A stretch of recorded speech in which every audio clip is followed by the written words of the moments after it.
Okay, hey everybody, we're just going to pause for a moment and make sure that we are up and running on all of our different platforms. We're global, we're trying to hit everybody. So it just takes a second to make sure everything's running. So bear with us for just a second and we will go ahead and get started. All right, looks like we are streaming live on Facebook. Hey everybody, this is Jeff Martin with Magic City Books. So thrilled to have you back here for our virtual author event series, which we have been doing for a full-on year now. We've done about 130 plus of these virtual talks in that time, and it's been a great way to stay connected with all of you and meet new people, reach people beyond the city limits, the state limits, even sometimes outside the country. So if you're watching and you're not familiar with what we do, thanks for joining us.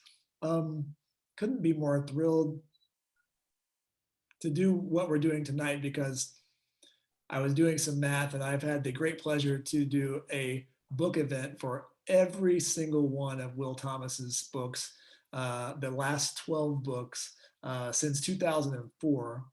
And we're doing this on Facebook Live. That Facebook didn't exist when we were starting these events, so that makes us not to make us all feel any older, but it's been quite a privilege actually to kind of see and kind of follow not just a friend, but someone whose work I really admire and see the journey of these characters.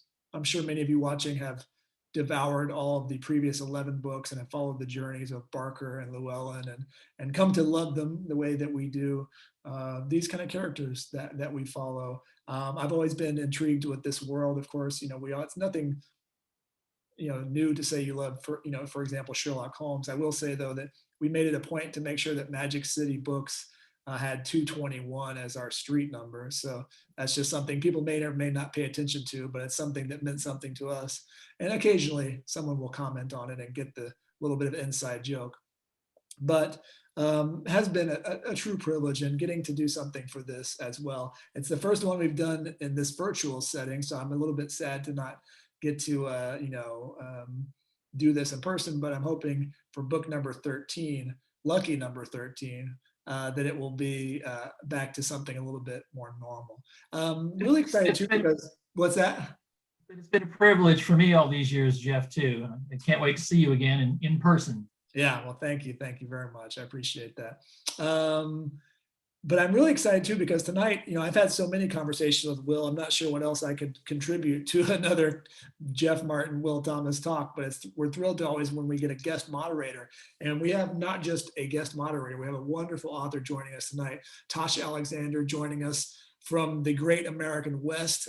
She is the author of not 12, but sorry, Will, we're going to top you on this one. 15 books in the Lady Emily series. I'm sure many of you have read this. And just last month, the newest book in the series, The Dark Heart of Florence, dropped. You're going to be able to get both of this book and, of course, a copy of Will's new book, Dance with Death. Right here, you can click in the chat. We'll put links to get both of those books. We're doing a special tonight just for you guys. 2 books for the price of 2, a deal you'll only get here. So pay attention to that. But really thrilled to have Tasha joining us as guest moderator. It's quite an honor. Tonight, you're going to be hearing about Dance with Death, book number 12. I'm not going to get too far into it because I don't want to give away the conversation or just step on the questions, but really had a great time with this. We were saying whether it's Tasha's books, like Florence, or you're talking about England or wherever, we've been cooped up for a year and getting to read books like this where we can use our brains to travel and go all over the world. Also, I love the Russia components here of this latest Will Thomas book as well. I'm always been, it's a little bit basic maybe to be that into like czars and stuff, but I am, and I've always been a lover of that period and all of that stuff. But you're going to get a big dose of that with this book as well. So last couple of things. If you have questions, please put them into the Q&A, and Tasha will kind of pull some of those as we go and maybe aggregate some if you have some similar questions as we go. Once again, the books will be easily accessible for you to buy right here in the chat.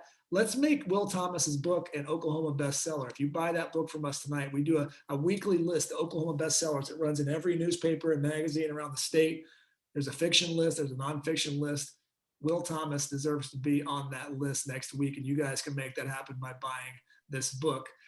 tonight. So without any further ado, I want to say a big welcome to our guest moderator, Tasha Alexander, and a congrats and welcome to my good friend, Will Thomas. I'll let them both take it from here. Well, it is such a treat to get to do this. And I, like the rest of us, wish we could all be in person. And Will, I didn't know you were writing a Russia book, and I would have wanted to talk to you about this from the beginning when you started doing research, because I too am a complete Russophile. And when I was reading this, I was so excited that you had the wonderful prima ballerina assoluta, Mathilde. Tell us a little bit about why you were interested in this Russian storyline. All been a little obsessed with the Romanov family. It's the sort of thing that I kind of dip into every 3 years or so. I pull a book out, I see a book on the bookshelves or something like that, and I always buy it and then look through it. And it's one of those things that the story is continuing because they keep on finding new information of one sort or another. So you have to get the new one. But he's always interested me, Nikolai. And so when in my story, when I started playing around with the idea, that the whole thing that came to me was that he is 21 in this story. So he's this fledgling czar, he's the Tsesarevich. And here he is. Basically how I created him is as an enfant horrible. You know, here is a 21-year-old young man who is practically a god in his own giant country. And he arrives and there's nobody to tell him no about anything. When he's there because his great aunt, Victoria, was trying to matchmake him. So it becomes a very interesting situation for him. And then also at the same time, the first time he went out of the borders of Russia, he went to Japan and instantly had an assassination attempt on him. So he's arriving, he's been drinking a lot, he's kind of hanging around with his homeboys and just looking for what sort of trouble. And who should he bring along but his mistress? So it's interesting to see this character that we know what he's like at the end. I wanted to see what he was like at the beginning. Yeah, I love that. And I think one of the things I love so much about this book, but one thing that I really loved is that we all know what happens to him. We know what's in store for him, right? And so to get a peek into him as a young man is just so, it's really moving. And you know, because Nicholas was kind of, he was, you know, he was not made to be czar. He didn't want to be czar. He wasn't very good at being czar, you know? And so we kind of all know about that from those last days of the Romanovs and the Russian Revolution and, you know, them all being executed at Ekaterinburg. But to get a little peek into what would this guy have been like as a young man? You know, he's seen Alexander be assassinated. He's had this brutal upbringing. So how much did you rely on kind of historical accounts of him, and how much did you kind of run with it, I guess? Actually, a good amount of history. At some point, I almost have to stop myself from injecting too much history that doesn't really need to go in the book.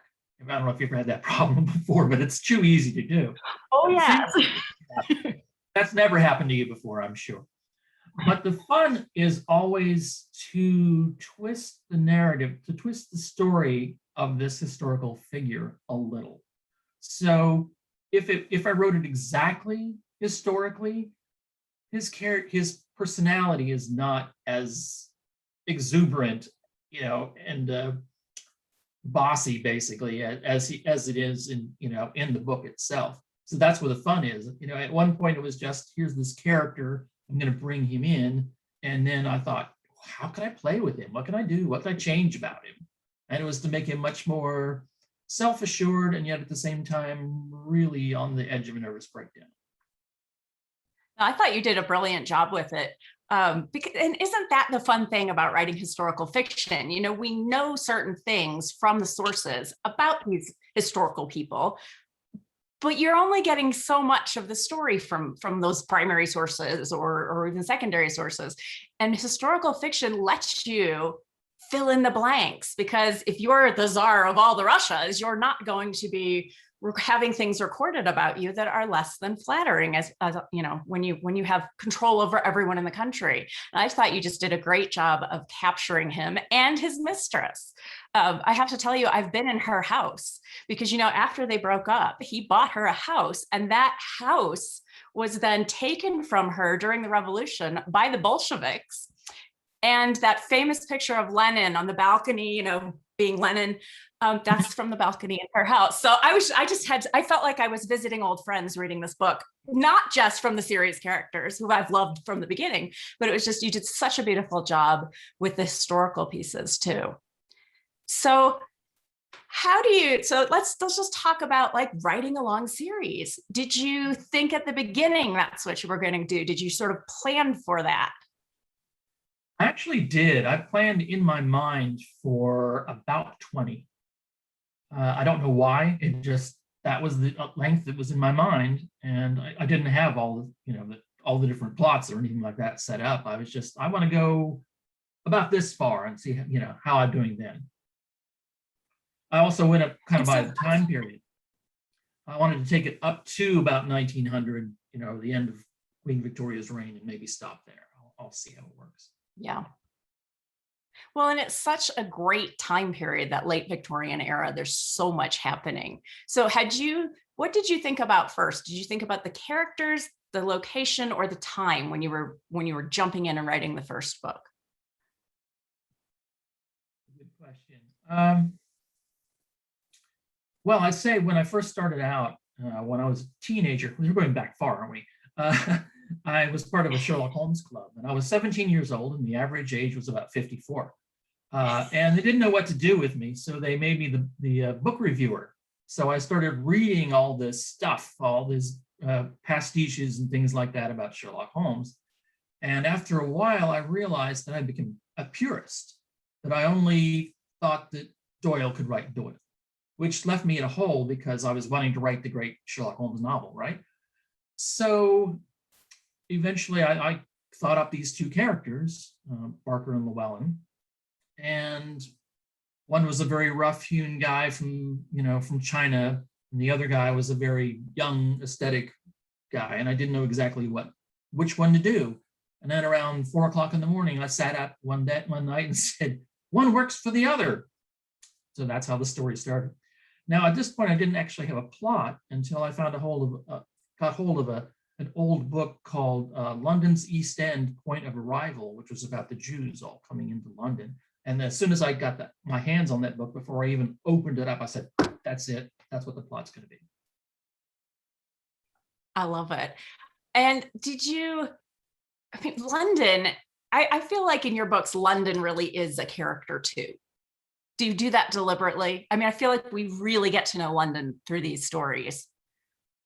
Yes, I like it in all its cantankerousness. You know, here's a pristine street here, here's a dirty street there. You know, it's hot, it's cold, it's wet, it's dry. You know, it's all the different things that it is. So I do try to think of it as a character in itself. Well, and I think especially in the Victorian era, it's a period that seems endlessly fascinating to people. And so if you're writing about it, you can have a lot of fun with it, because I think we all think we understand it, and people think they know what the Victorians were like. But so often, what we think the Victorians were like were actually what their Edwardian grandchildren thought of about their stodgy Victorian grandparents, right? And the Victorians were actually kind of racier than I think we often give them credit for. And funnier too. Everyone thinks they have no sense of humor when you've got Oscar Wilde and you've got Jerome K. Jerome and all these other authors, you know, that were just hilarious. Exactly. No, it's a wonderfully rich time period. So was it really kind of Holmes that set you on that Victorian path then? Actually not. I started out when I was a kid watching the old Universal horror movies and things like that. And it was reading Dr. Jekyll and Mr. Hyde and Dracula and Frankenstein and stuff like that, that first introduced me to the Victorian world. And then I realized at that same time that Sherlock Holmes was also Universal and Hammer Films. They appeared as well. So I started reading those books, and that's how I got hooked. You can get hooked very easily on the Victorians, can't you? I got a question for you. I'm Oh, gonna bounce yeah. this back at you, okay? My theory is that the Victorian age is our golden age. And that's why people enjoy reading it so much. I mean, the thought now that people were walking around with suits, I mean, the poorest person walking down the street, it has 5 suits, you know, and then we're walking in with flip-flops and, you know, cargo shorts, you know, so what do you think? Yeah, I think you're absolutely onto something with that. I think, you know, the clothing, just the image of the gaslit streets of London, and it's a very romanticized time period for us. And it actually kind of what your idea reminds me of. I don't know if you've read Arthur Phillip's book Prague. It sounds like it's not related, but I promise it will come back to this. It's a book set in actually Budapest soon after the fall of the Berlin Wall. And so you've got the Soviet Union collapsing, and you've got all these expats who want to go live in Prague. And this is about a group who don't quite have enough money to be in Prague. So they're living in Budapest. And one of them is a graduate student, and he is researching nostalgia. And he is in search of what he considers to be like the original authentic moment. And the way he looks at it is to say, well, you know, we might look right now and say, oh gosh, you know, if we could have been in Paris in the 20s, that would have been the place to be. But everybody in Paris in the 20s was sitting there and saying, oh, if we'd been in Vienna in the 1890s in the coffee houses. And he keeps going back. And eventually, I can't remember the details, too long since I've read it, but, you know, finds 15 minutes in a tavern in Bavaria in 1412, where everyone was content with where they were. But I think that's really such an insightful point that you're bringing up, that we really look at this Victorian era as this golden age, and also something that we can judge and feel good about, I think, because, you know, people so like to be able to feel a little superior. And so we can like all these things about the Victorians, and then at the same time say, oh, but their society was so repressive, that haven't we come so far since then? So we get kind of two sides of the coin, where we desperately want pieces of it, but we also really enjoy like judging them. We get the best of both worlds, don't we? Absolutely. So I'm really fascinated about your 20-book plan, because so you're thinking in terms of, because see, I'm so bad at plotting myself personally. Plot is where that's the hardest piece for me. So you're kind of thinking in terms of a time scale to get you to Victoria's death, basically. How much do the events happening during those times inform your stories, inform how you think about your plots? I keep several timelines in my head. I started out in the original book with the actual Scotland Yard website timeline of history. And when I was working on the first book and had it finished, I turned to that, and there was an explosion at Scotland Yard a month and a half later. Well, they're right beside Scotland Yard, so the windows get blown out. I'm like, well, there's 2, you know? So I've used that, and at one point I jumped from that to a more sophisticated timeline just of London events, you know, through the years. And one thing that had been sticking in my head was 1893 was when, you know, there was a royal wedding, and a lot of royals came in, and I vaguely recalled that Nicholas was one of them. So that's kind of where the book started. And I love how you've got Nicholas and George looking so alike, because we've all seen the pictures. Isn't there a really famous picture of them? They're on a royal yacht, and they look like twins. Yes, and they have their little yachting caps that look like little captain's caps. Yes, and they both look very silly, you know, as young royals should. Exactly. But you do such a beautiful job of weaving the history in a way that's so deft that you don't feel like you're not being didactic. You're not giving us an information dump. The history is just a living part of the story. How do you do that? I stuff it all in, and then I Edward Scissorhands it. What's as little as they need to know, and then put the stuff in there that's the most interesting. It was interesting to me. I wasn't familiar with Mathilde before I was writing the novel, and suddenly I find out that Tchaikovsky was enamored of her and wrote the Nutcracker and wrote Swan Lake and wrote all these other ballets for her specifically. And I've been sitting there going to the Nutcracker every year and never knew that this was who it was written for. Well, she was really a fascinating woman. I mean, she was his muse. She was the muse of Petipa, who was the choreographer for all of those ballets. And so much of what we think of today as classical ballet really is coming because of her, and her relationship with the composer, the choreographer, and the Imperial Ballet Theater. But that's one of the really fun things about writing historicals, don't you think? You start diving into something and all this fascinating stuff comes to you.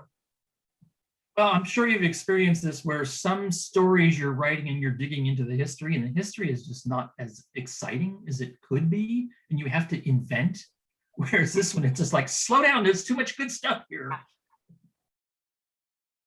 Yeah, well, I think it's something with those Russians, there's something with the Romanovs. They are endlessly fascinating and they will not go away. I mean, come on, just the whole story of finding the bodies and doing the DNA tests, and it's endlessly fascinating.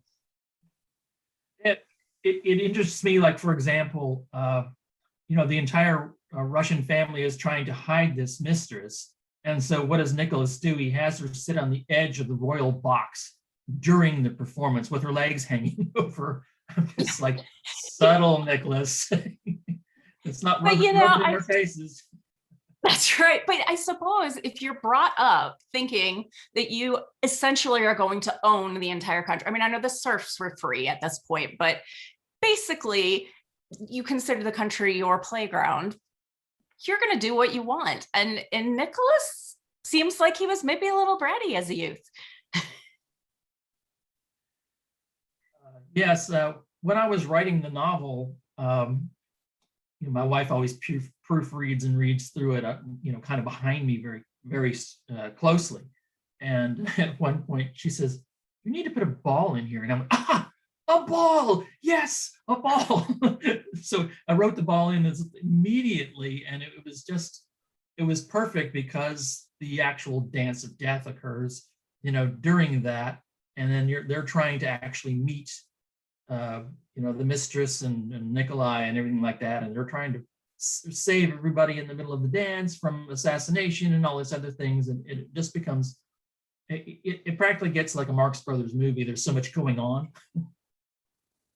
There is, and I don't want to give anything away, but I love the whistles and the way you bring in so many different layers of Victorian society. And I mean, I know this is a little bit after the ball, but I don't want to give, like I said, I don't want to give away the denouement, but how did you come up with that idea? It's so brilliant. Out of my head, I'm like, what resources do they have to work with, and how would Barker do that? One of my methods when I'm creating or using Barker is to come up with something that not only no one would ever think of, but also something that he has not done before. So he's got this endless supply of weird ideas that always end up working. And always, of course, Llewelyn standing there beside him every time going, "Oh my gosh, what just happened again?" And that you do such a nice job of they almost have their relationship feels very modern. even though it's so firmly rooted in the history, which is great. And I think that makes it even more accessible to readers.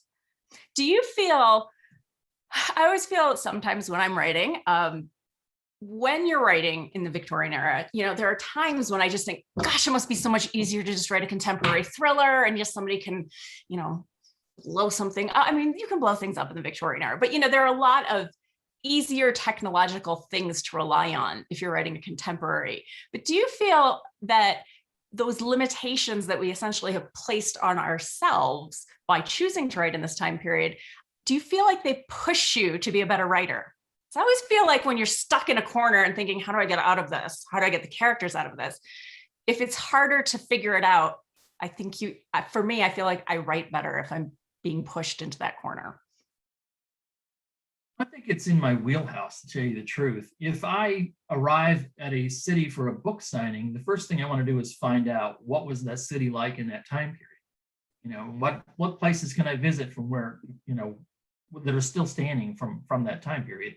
If I walked into a gun show, though I've never actually been in one, but I would instantly look for the 1880 Webley revolvers or the peacemakers or something like that. It's the way I'm wired, basically. Yeah. So do you feel, because I certainly, I think a lot of us who write historicals feel that we're kind of fish out of water in this current century? Yeah, I can definitely say that. And I mean, like you said, we would all, the clothing was obviously more uncomfortable, but everyone looked so much more dashing, in a nice frock coat or a Worth gown or top hat. Well, you should talk. Your characters are so elegant.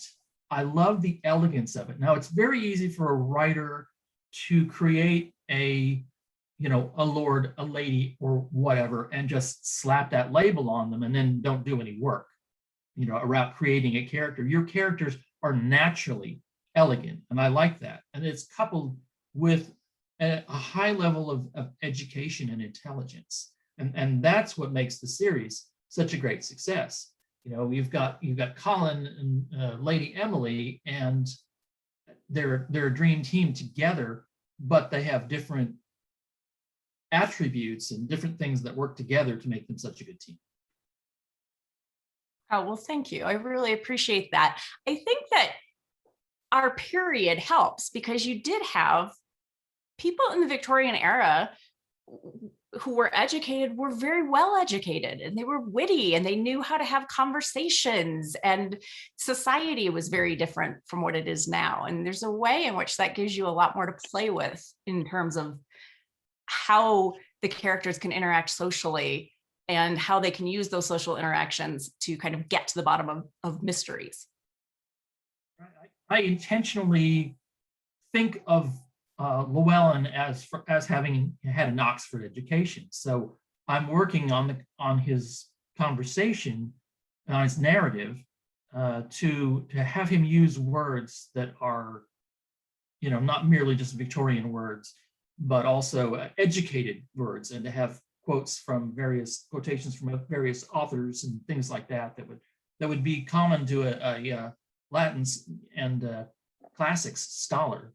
So I get to use those. And then my fun is that, having been on the street working with, all these different criminals, he picks up jargon from them as well. So it's a weird combination of elegance and lower English slang. But that makes him such a wonderfully versatile character, because he can relate to people in more worlds than just his own, which is very useful if you're going to be out and about detecting. Sometimes being the small guy that nobody notices can be very useful as a detective. And that's kind of why Parker chose him, I think. He's the guy leaning against the wall that you don't notice, but he's listening to everything that's said. So do you have a conscious, or I guess conscious isn't the right word, a deliberate kind of arc? I always think of, with a series, you've got the narrative arc of each individual book, but then you've got an arc that carries the series through from installment to installment, that's more about maybe the characters than the individual mystery plot in a single novel. How much of that do you plan out ahead of time, or do you have an idea of where you want them to end up in the end, character-wise? I would say, well, I've never actually based my characters on somebody like Holmes and Watson, but I did borrow a thing or two from Nero Wolfe.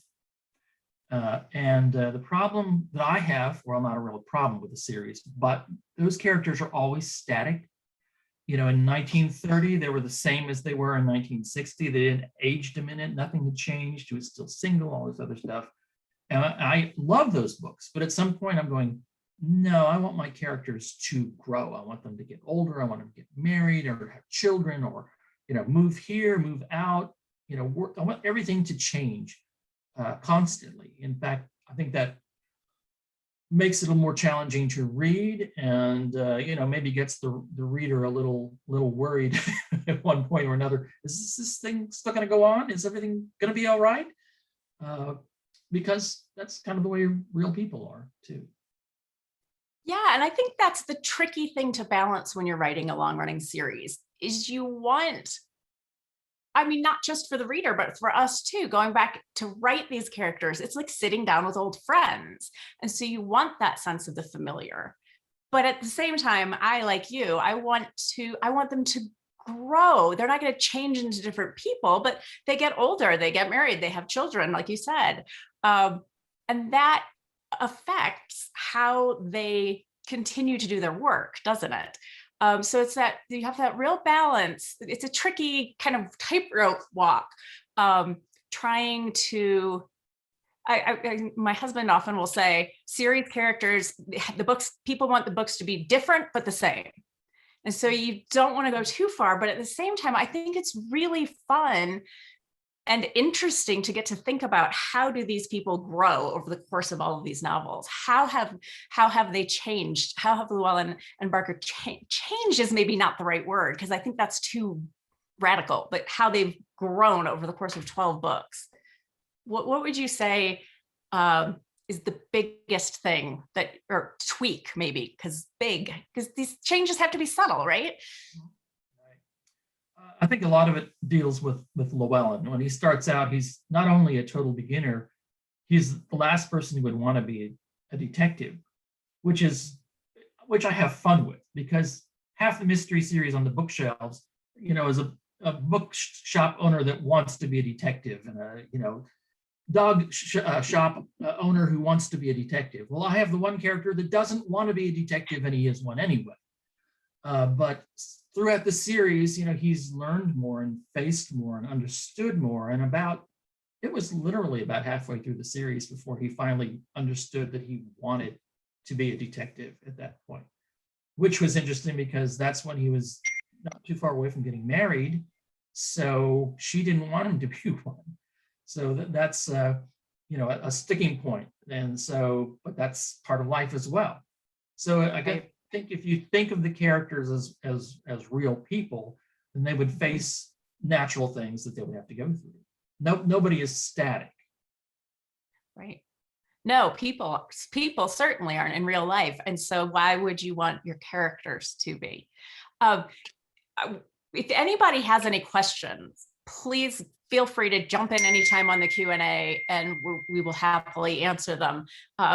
We could sit here all night and just talk about Victoriana, but we want to make sure you guys are getting what you want.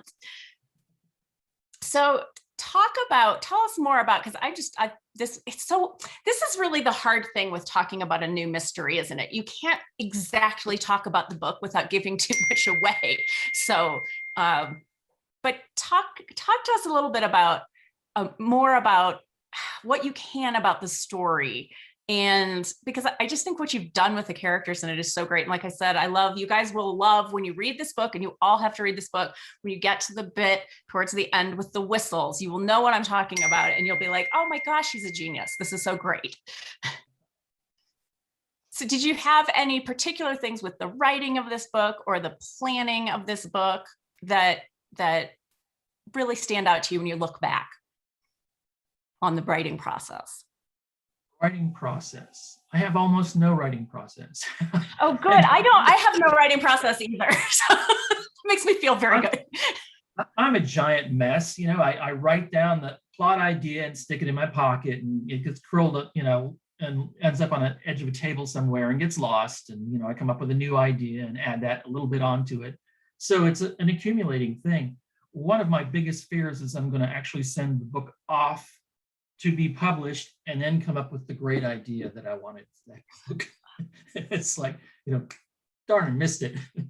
But yeah, just the creation of the story, there was so much information that I could use, and so much of it was great. Like I said, you don't have to make up very much if there's so much facts in there. And aside from everything else, I have characters like Eleanor Marx, daughter of Karl Marx, and William Morris, and things like that, being suspects. That's so fun. When a famous historical figure is a suspect, it is great. And it's funny because when you're writing, you try to suspend the disbelief. Yes, I know that Nicholas died 40 years later, but I'm still going to make you on your edge of the seat to make sure he doesn't get killed this time. And yes, you know that William Morris, went on to become a great, textile worker and poet and everything else. But at this point, I want you to think maybe he could have killed somebody.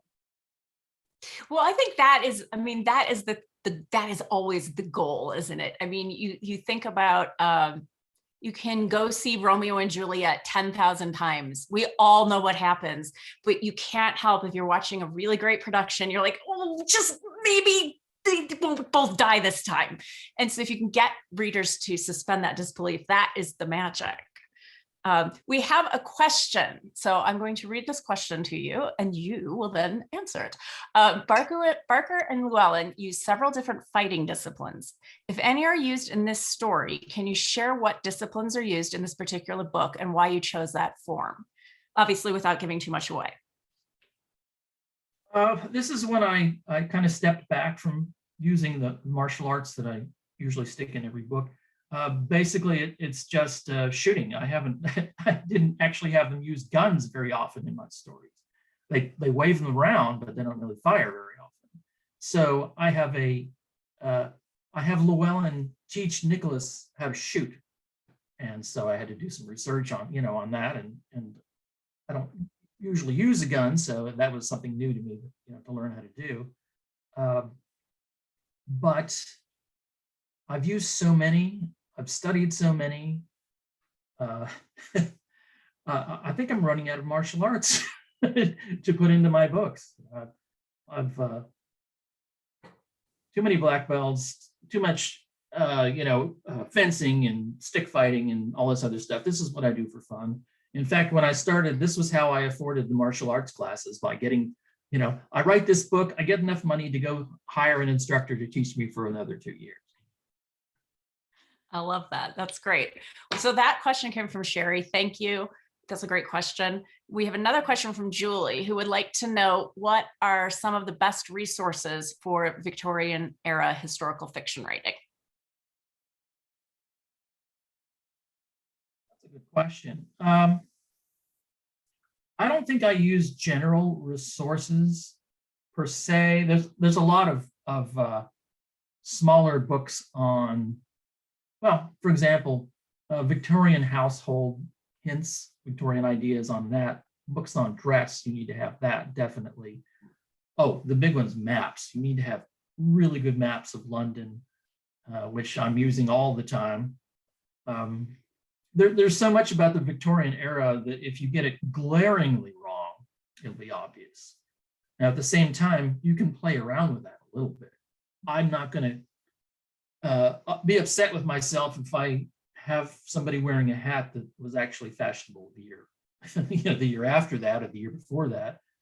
But on the other hand, I wouldn't use it 5 years ahead of time. You know what I mean? You want to get your facts straight so that when you create your world, you can do that. Now, obviously, I've got the big tomes on, history and stuff like that, college texts and things like that. But generally, when I'm working on my novels, I get individual books. So, go to the Romanovs. I don't have to have a whole lot of books on the Romanovs. I would go and just get stacks of them from libraries, interlibrary loans, or online, and use those instead. Although one of my favorite books that I got a hold of was an obscure book from the 1920s on the Irish bombers. And so I was using this and flipping through it, and I got to one page, and it was how to build a satchel bomb. And then I'm turning the pages like, is this a real thing? And they had the ingredients and how to make nitroglycerin from scratch. And I'm like, okay, if I wrote about this, the FBI would be knocking on my door. So I decided I'm going to use this, and I put it in there, but took out all the ingredients that might be dangerous, so that you get the impression that I have everything in there, but it wasn't. So yes, there's always a book out there that you wouldn't believe until you actually had it in your hand. It's true. I love there's so many great resources online. Okay, my brain is not completely working. I had my second COVID shot yesterday, and I'm a little side affected, but you know that famous poverty map of London. I can't think of the guy's name. Yes. Thank you. Yeah, and that's all online, and you can dive deep into every neighborhood in London on that, which I think is, I love using that map. Right, the Jewish neighborhoods are all marked and stuff like that, and practically it looks like a highlighter, on the map. But yeah, it's so easy to use, and it's so interesting because here will be a very Mayfair or something like that, and here's, oh, look at this little tiny Italian section right in the middle of it, and then it's yeah, and it'll be down to even just a few buildings in a different color that it's, oh well, what neighborhood's that, or not even a whole neighborhood. But the Victorians loved to write too. They were constantly writing memoir. I love, you'll get Daisy, the Countess of Warwick, she had tons of affairs with Prince of Wales and all these people. And she would periodically write a new memoir when she was sort of getting low on cash. And so depending on what the year was, she changes her story based on what will sell better so that she can, try to finance the house again or something. But there's so many wonderful, wonderful resources for all things Victorian, definitely. So let's see. So we're getting close to our 45 minutes. So does anybody have any other questions that you want to throw out quickly to us?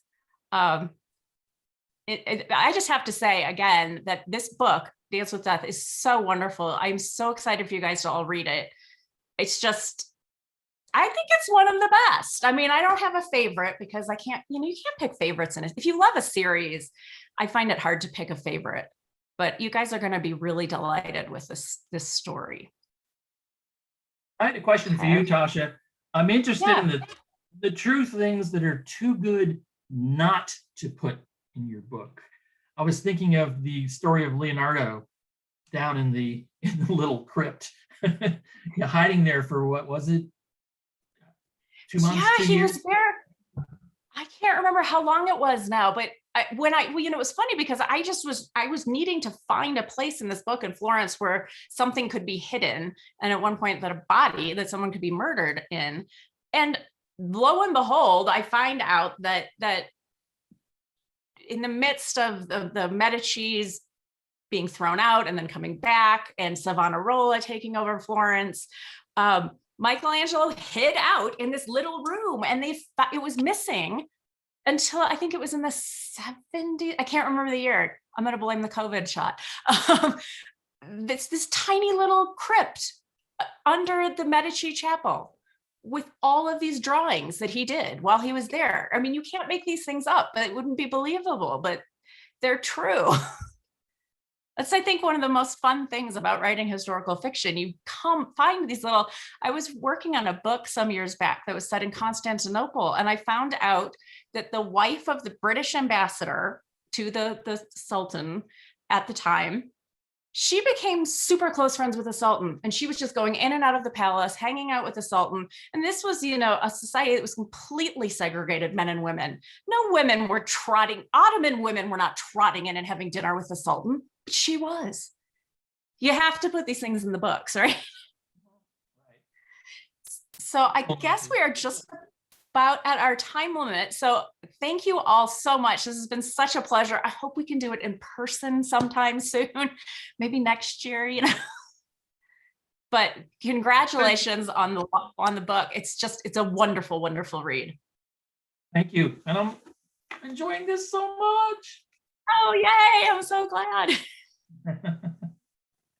But one thing I noticed was, that our books have similarities is that my character Barker is connected with the Templars, whereas, Colin has this nebulous job in the British, definitely, tied in with the royal family, which brings me up to a question having to do with the mystery sliding into espionage and back again. Some of my books I would definitely say are mystery, and some are, involving spies in foreign countries and things like that. Yeah, I mean, I have always been a sucker for a good spy story. I think it started for me when I was about 10 and I learned about the Cambridge spies. And I became really obsessed with the Cambridge spies. And that actually kind of informs a bit of this Florence book. Espionage, especially that old school spycraft stuff, it's just so fascinating. The dead drops and the way you signal people. And, now it's kind of, everybody has their parabolic microphones and can eavesdrop comfortably from miles away. And it's just doesn't quite have the same glamour that, say, the Cold War spies or even going back to the Napoleonic Wars and the amazing spy stories that come out of those. So that's why I set up Colin the way I did. I wanted to be able to dip into espionage periodically, which is still, a mystery to a degree. But it's just a good spy story is hard to beat.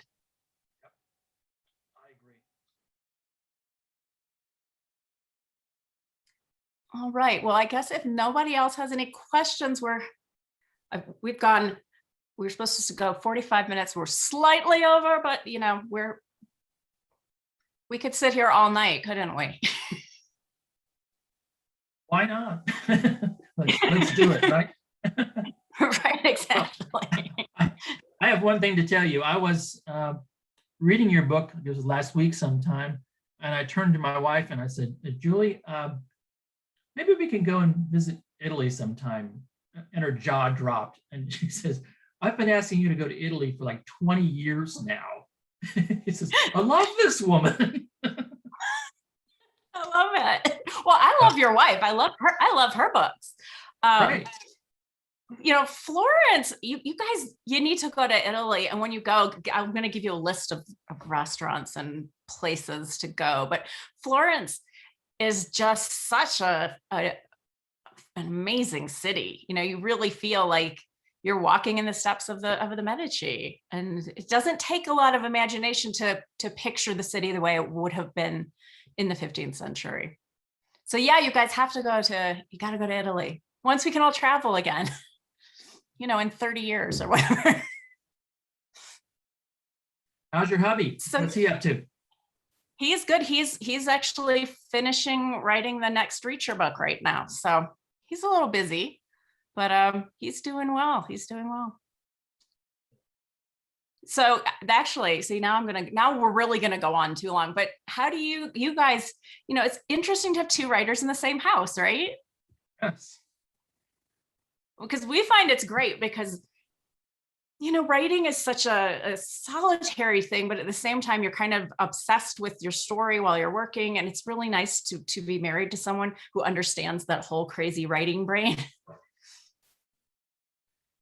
And I was reading about how you and Alexander write together, and my wife and I are the polar opposites. I mean, she sits there, typing on her paper totally quietly, and I'm like Beethoven, composing. It's like papers are flying in every direction, and I'm, adding this and putting arrows and strings, connect this point to this point, and it's hard to believe we actually get my manuscripts out in time.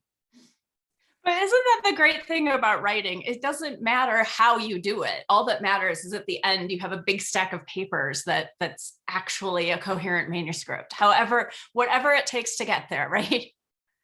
Yes, it always looks fun when it's done. It does. I read somewhere where somebody was talking about that he didn't really like writing, but he really liked having written. Now I think I like the writing part better, because I always feel that the best part of writing a book is, when you've got the idea and it's formed enough in your brain that you can run with it, but you haven't started writing yet, so you haven't messed anything up. You haven't wrecked the book yet, right? The idea is still in its platonic form and waiting for the words to actually mess it up. I like what Disraeli said, if I want to read a good book, I'll write one. Yeah. Now you write longhand, right? Do. Still. Although I promise That's the next book I'm going to actually type myself. It's too much work for my wife. I would just think, this is going to sound inane, but your hand's got to hurt. It's a lot of words. When I type, the rest of me hurts. It's not just my hands. Okay, yeah, that's fair. Else, That's fair. And again, I mean, it's so wonderful. Like if you go to the British Library to get to look through manuscripts, and now what are people going to have? When I was in Russia, I actually was in the museum, and you're seeing Tolstoy's, original manuscripts, and you're thinking, well, what would they look at now? Somebody's Microsoft Word printout, not very exciting. But that's technology, I guess. And even though we're So, I Victorians, we can't complain about technology, right? That's right. Absolutely. Absolutely. Well, thank you all so much for joining us today. This has been so much fun. You're going to love reading this book. I'm telling you, it's so good, which won't surprise you at all, because all of Will's books are just fantastic. So thanks for coming. And should I hand this back to Jeff? I'm not sure.